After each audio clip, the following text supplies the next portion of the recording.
На базе столичной школы-гимназии номер 29 прошло открытое первенство Академии Таэквондо ВТ Кыргызской Республики.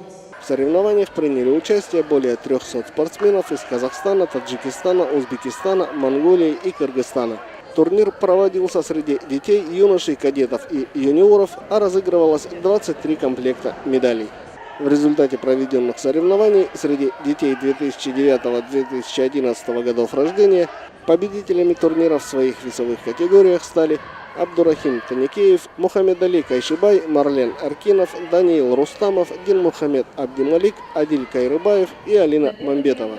Среди юношей 2007-2008 годов рождения отличились Азат Еламан, Билал Исаев, Али Абубакир, Амир Мусалыев и Николай Петухов.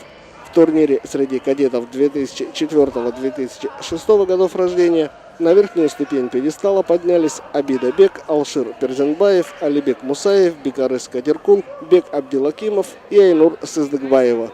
И в соревнованиях среди юниоров золотые медали завоевали Даниэль Пак, Ярасыл Кайрыбек, Иман Кинжибаев, Муниса Айматова и Айжан Бахытова. По окончании турнира президент Академии Таэквондо Убайдулла Тахтурбаев вручил удостоверение кандидатов в мастера спорта Кыргызстана Даниэлю Пак, Александру Ли, Амиру Шарипову, Фаризу Сабитову, Адилю Мамуналиеву и Анарбеку Улу Достану. Затем состоялись показательные выступления сборной команды Академии Таэквондо Кыргызстана, после чего состоялось награждение победителей и призеров соревнований.